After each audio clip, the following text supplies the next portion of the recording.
जय हिंद मेरे डियर साथी, मैं आपका साथी विकास और आज हम देखने वाले हैं डी फार्मा फर्स्ट ईयर का एक प्यारा सा सब्जेक्ट जिसे हम क्या बोलते हैं, फार्माकोलॉजी।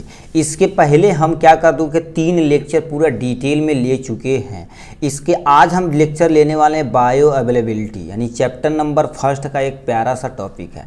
बायो अवेलेबिलिटी में हम क्या क्या आज डिस्कस करने वाले हैं, हम पूरे ध्यान से देखिएगा, ठीक, ध्यान से नहीं, ठीक है। तो इसमें हम बायो अवेलेबिलिटी को डिटेल में देखने वाले। तो सबसे पहले हम बायो अवेलेबिलिटी की डिफिनेशन यानी इंट्रोडक्शन के बारे में हम डिटेल में कवर अप करेंगे।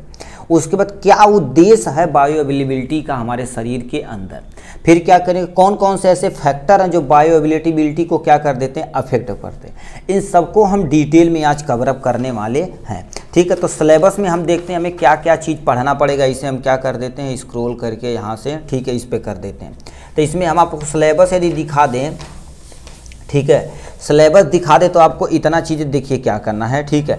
हम सबसे पहले ड्रग्स एब्जॉर्प्शन को डिटेल में कवर कर चुके हैं। एक प्यारा सा टॉपिक है बायो अवेलेबिलिटी, ठीक है। अब इसकी हम इंट्रोडक्शन पूरा डिटेल में लेंगे, ठीक है। इसे अंडरलाइन कर देते हैं, ठीक है, अंडरलाइन कर देते हैं तो समझ में आएगा। ये होगा, मगर इंपॉर्टेंट टॉपिक नहीं है। यदि बायो यानी ड्रग्स एब्जॉर्प्शन यदि अच्छे से पढ़े होंगे तो आप कर लेंगे बढ़िया से। यानी बायो अवेलेबिलिटी के यानी इसके डिफिनेशन के यानी इंट्रोडक्शन के बारे में, फिर इसके उद्देश्य, फिर कौन कौन से ऐसे फैक्टर जो बायो अवेलेबिलिटी को क्या कर सकते हैं, इफेक्ट कर सकते हैं, इसको हम डिटेल में देखने वाले हैं, ठीक है। तो अब सुनिए, देखिए बायो अवेलेबिलिटी के हम डिफिनेशन की तरफ रुख करते हैं। आपके सामने ये रहा बायो अवेलेबिलिटी का प्यारा सा डिफिनेशन, ठीक है। अब बायो अवेलेबिलिटी समझिए पहले, बायो मतलब क्या होती है, कोई लिविंग ऑर्गेनिज्म, लाइफ, ठीक है। अवेलेबिलिटी मतलब क्या होता है, उसके शरीर के अंदर कोई भी ड्रग्स यदि अवेलेबल, उपलब्ध कितना, इसके बारे में हमें डिस्कस करना है। जैसे मान लेते हैं कोई भी ड्रग्स आप इंटर करते हैं, देखिए मान लेते हैं कोई भी ड्रग्स कहते हैं, कोई ड्रग्स आप खा लिए, ठीक है, कोई दवा आप खा लिए, ठीक है, इसे बहुत तुम इधर आ जाओ, कोई दवा यदि आप खा लिए, ठीक है, तो हमारे शरीर के अंदर कितना उसका यूज हुआ, कितना कॉन्सेंट्रेशन हमारे शरीर के अंदर क्या हो गया, यूज हुआ है, ठीक है, उसी को हम क्या बोलते हैं, बायो अवेलेबिलिटी बोलते हैं, ठीक। जितना ज़्यादा बायो अवेलेबिलिटी किसी ड्रग्स की रहेगी वो शरीर में हमारे उतना ज़्यादा से ज़्यादा एब्जॉर्प्शन यानी एक्शन परफॉर्म करेगा, ठीक है। तो हम देखिए क्या होता है, अब समझिए यानी बायो अवेलेबिलिटी की डिफिनेशन यहाँ से क्या लिख रखें, लिखा the rate and extent of absorption of drugs from the dose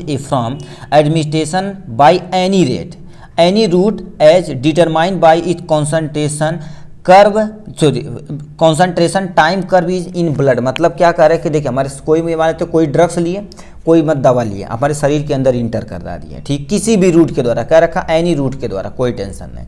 अब उसका कॉन्सेंट्रेशन हमारे टाइम के हिसाब से हमारे ब्लड में कितना परसेंट है, उसी को हम क्या बोलते हैं, बायो अवेलेबिलिटी बोलते हैं। देखिए अब मान लेते हैं कोई ड्रग्स खा लिए, ठीक है, कोई ड्रग्स खा लिए तो हमारे ब्लड के अंदर जाएगा तभी तो सर्कुलेट होकर टारगेट ऑर्गन पे जाएगा।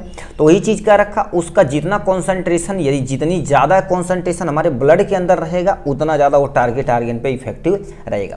अब मैं तो कोई ड्रग्स खाएं, पेट में ही क्या हो गया, आधा से ज़्यादा खराब हो गया, ठीक, आधा से ज़्यादा खराब हो गया तो उसकी बायो अवेलेबिलिटी लेस है।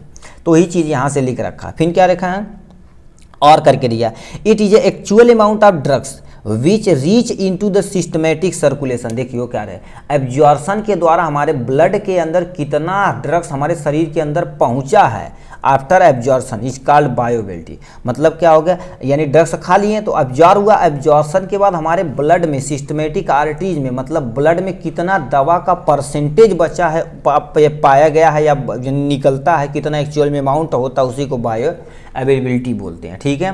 ये बायो अवेलेबिलिटी यहाँ से हो जाएगा इसके बारे में। अब क्या उद्देश्य है, ये छोटा सा टॉपिक है, क्या उद्देश्य है बायो अवेलेबिलिटी का, देखिए एक्सटेंड द एब्जॉर्प्शन, जितना ज़्यादा बायो अवेलेबिलिटी रहेगी, ठीक है, जितना ज़्यादा बायो अवेलेबिलिटी रहेगी उतना तेज वो दवा आप हमारे शरीर में क्या होगी, काम करेगी।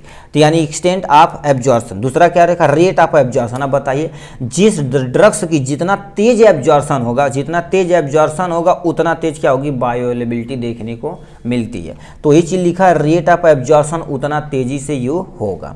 फिर क्या लिखा, duration of action. Duration of action मतलब क्या होता है, कोई भी ड्रग्स, देखिए बायो अवेलेबिलिटी किसी चीज का जितना ज्यादा रहेगा वो एक्शन उतना तेज परफॉर्म करेगा, ठीक है, वो एक्शन उतना तेज परफॉर्म करेगा, ठीक है। तो ये लिखा ड्यूरेशन ऑफ एक्शन पे भी निर्भर करता है।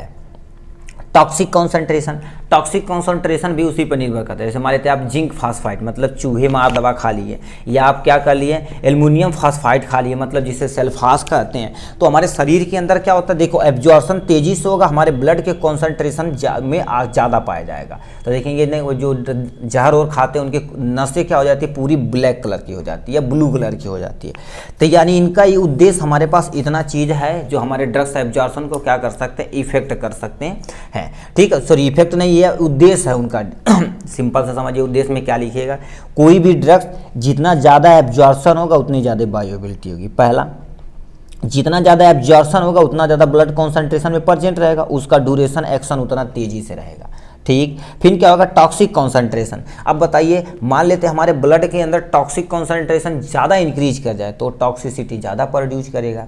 ठीक है, तो इसीलिए लीवर भी क्या होता है, अभी मेटाबॉलिज्म पढ़ेंगे जो लीवर मेंटेन करता है पूरे शरीर को, तो ये उद्देश्य हो जाएगा। उसके बाद कौन कौन से ऐसे फैक्टर यहाँ पर लिखा है, फैक्टर अफेक्टिंग बायोएबिलिटी, कौन कौन से ऐसे फैक्टर हैं जो बायोएबिलिटी को क्या कर सकते हैं, अफेक्ट कर सकते हैं। इसमें सबसे पहले लिख रखा फार्मास्यूटिकल फैक्टर। फार्मास्यूटिकल फैक्टर मतलब क्या होती है, जो दवा आप ले रहे हैं उस पर निर्भर करता है। लिखा है physiochemical property of drugs, drugs की फिजियोकेमिकल मतलब उसके ऊपर कौन सी कवरिंग की गई है। अब मान लेते हैं कोई ड्रग्स है, ठीक है, ये मान लेते हैं हमारे पास कोई एक ड्रग्स है, ठीक है, ये मान लेते हैं कोई ड्रग्स है, उसके ऊपर जो कोटिंग की गई वो जल्दी डिजॉल्व भी नहीं हो रही है। जितना जल्दी डिजॉल्व नहीं हो रही, बताओ जल्दी डिजॉल्व नहीं होगी तो ज़्यादा से ज़्यादा एब्जॉर्प्शन भी नहीं होगा। तो यही चीज़ का रखा है यानी फिजिकल, और इसके अंदर कौन सा केमिकल प्रेजेंट है। ठीक है, अब बताइए मान लेते हैं कोई ऐसा केमिकल है तो हमारे यानी पेट के अंदर या स्टमक के अंदर जो भी या सीएल या हमारे पास लिक्विड कंटेंट पाया जाता है उसके साथ तुरंत रिएक्ट करके तुरंत एब्जॉर्ब हो जाता है। बहुत बढ़िया है, क्योंकि ब्लड से जितना तेजी से बाइंड करेगा वो टारगेट पे पहुंच जाएगा। तो क्या होता है, फिजियोकेमिकल प्रॉपर्टी ऑफ ड्रग्स पर भी निर्भर करती है। दूसरा क्या होगा, मैन्युफैक्चर प्रोसेस पे निर्भर करती है। मैन्युफैक्चर प्रोसेस क्या होती है, यानी कोई ड्रग्स किस प्रोसेस के द्वारा बनाई गई, जैसे सुने होंगे ना, ठीक है, ड्रग्स यानी जो टैबलेट होती है उसके ऊपर कोटिंग की जाती है, या कैप्सूल पढ़ेंगे कहते हैं हार्ड कैप्सूल यानी जिलेटिन, ठीक है, और क्या होता है सॉफ्ट जिलेटिन कैप्सूल होता है। तो बताइए हार्ड रहेगा तो जिलेटिन जो कैप्सूल मान लेते जिलेटिन की जगह कोई और मटेरियल यूज करिए, और हमारे क्या शरीर के अंदर जल्दी डिजॉल्व नहीं होगा मगर बहुत टाइम लग जाएगा, तो बायोएबिलिटी को क्या करेगा, उतना ज़्यादा इफेक्ट करेगा। तो वही चीज़ वहाँ से वो बोल रहे हैं। ठीक, मतलब सिंपल सा ये नहीं याद रहेगा तो ये बता देगा, यानी फार्मास्यूटिकल फैक्टर है उसमें ड्रग्स की प्रॉपर्टी और मैन्युफैक्चर प्रोसेस पे निर्भर करता है। दूसरा क्या होगा, पेशेंट रिलेटेड फैक्टर, मतलब पेशेंट पे भी यानी मेंटेन करता है, यानी निर्भर करता कोई ड्रग्स कैसे हो गए। एज मान लेते बुढ़ौती हो गई, उनका जो भी तुम्हारे पास क्या हो गया एंजाइम है सही से वर्क नहीं कर रहा है तो ड्रग्स एब्जॉर्ब नहीं होगी, तो एज पे भी निर्भर करता है। बॉडी वेट, मान लेते बॉडी वेट मतलब बहुत ज़्यादा मोटापा है, ठीक है, बहुत ज़्यादा मोटापा है, मान लेते हैं कोई आदमी 50 किलो का या मान लेते 100 किलो का 80 किलो का, उसे डोज आप कम दे रहे हैं, ठीक है, वो बायोएबिलिटी को क्या करेगा, तब भी इफेक्ट करेगा। इसलिए डॉक्टर वगैरह क्या कर देते, कहते हैं ब्लड प्रेशर मेजर करवा के लाइए और वेट मेजर करवा के लाइए, तो उसी के अनुसार दवा दी जाती है। फूड मतलब खाने पर भी निर्भर करता है, मान लेते कोई ये ड्रग्स लिए, अब उससे कोई ऐसी फूड खा रहे जो से इंटरेक्ट करके उसकी क्वालिटी यानी क्वांटिटी को क्या कर रहा है, खराब कर रहा है, तब भी दिक्कत है। तो इसीलिए डॉक्टर बोलते हैं ये परहेज करना, ये परहेज करना, ये सारी चीज़ें। मान लेते हैं ड्रग्स खा लिए, कोई ऐसा फूड खाएं जिससे आपको लूज मोशन हो जाएगा, ड्रग्स एब्जॉर्प्शन करने की टाइम ही नहीं मिलेगा, शरीर से बाहर कर दिया जाएगा, तो उस पर भी निर्भर करता है। डिजीज कंडीशन पे भी निर्भर करता है, डिजीज किस कंडीशन पर है। अभी डिजीज पे देखेंगे कहते हैं डबल एंटीबायोटिक चला दिए, ट्रिपल एंटीबायोटिक चला दिए, तो कंडीशन देखते हुए क्या कर दे तो ट्रीटमेंट करते हैं। अब मान लेते हैं एकदम से सीरियस है, एकदम से लो क्वालिटी की आप क्या कर रहे हैं, ठीक है, एंटीबायोटिक खिला रहे हैं, तब तक उम्र मर आ जाएंगे, तो उन पर भी निर्भर करती है, डिजीज कंडीशन पर भी निर्भर करती है, ये भी फैक्टर हो सकते हैं। रूट ऑफ एडमिनिस्ट्रेशन, किस रूट के द्वारा हमारे शरीर के अंदर उस ड्रग्स को क्या करिए आप इंटर करवाएं, इस पे भी निर्भर करता है। मान लेते हैं आप पेरेंटल दिए, बताइए ये ड्रग्स हो गया, मान लेते हैं इसमें इंजेक्शन भर दिया, इंजेक्शन भर के हमारी नस है, नस के अंदर ये तो तुरंत लगा दिए। अब बताओ नस के अंदर ही तुरंत लगा दिएगा मतलब वो तुरंत ब्लड के अंदर चला गया, ब्लड के अंदर चला गया तो अपना परफॉर्म तुरंत करेगा, मतलब बायोएबिलिटी 100%। और याद रखना पेरेंटल डोजेज जो फॉर्म होता है मतलब जो हमारी आईवी होती है, आईवी होती है उसकी बायोअवेलेबिलिटी कितनी होती है, 100% बायोअवेलेबिलिटी, कितनी परसेंट, 100% बायोअवेलेबिलिटी होती है। और उससे कम ओरल में, उससे कम रेक्टल में, सबसे कम तुम्हारे पास टॉपिकल में होता है। तो इतने तुम्हारे पास फैक्टर थे जो क्या कर सकते हैं, हमारे बायोअवेलेबिलिटी को क्या कर सकते हैं, डिफेंड यानी ख़राब कर सकते हैं। ठीक है, इतना चीज़ें हमने क्या करी है डिटेल में। नेक्स्ट वीडियो पे आएंगे ड्रग्स का डिस्ट्रीब्यूशन के बारे में। ठीक है, और याद रखिए इसका अब ये नोट चाहिए तो क्या इसकी प्राइस टोटल 99 रुपये रखी गई। कितनी? 99 रुपये रखी गई इस टोटल सब्जेक्ट का। ठीक है, मतलब एक सब्जेक्ट का, पर सब्जेक्ट का 99 रुपीज़ रखी गई। वहाँ से आप अपने व्हाट्सअप नंबर पर इसका PDF एकदम ईजी से ईजी वे में प्राप्त कर सकते हैं। और इसमें यदि एक खरीदेंगे तो आपको क्या कर दिया जाएगा, ठीक है, 2023 का जो पेपर सोल्यूशन है उसके साथ आपको फ्री ऑफ कोर्स दे दिया जाएगा। और एक चीज़ और होता है सुपर 25 क्वेश्चन। हमारे सिलेबस के अंतर्गत एक सुपर 25 क्वेश्चन हम बनाए हैं जो बहुत ही इंपॉर्टेंट है। कम से कम 3-4 साल के पेपर को एनालिसिस करके बनाया गया, वो भी इसके फ्री ऑफ कोर्स इसके साथ प्रोवाइड करा दिया जाएगा। ठीक है, ये हर सब्जेक्ट की प्राइज है। ठीक है, चलिए आज के लिए बस इतना ही। फिर मिलेंगे नेक्स्ट वीडियो में नेक्स्ट टॉपिक के साथ। तब तक के लिए bye bye and take care.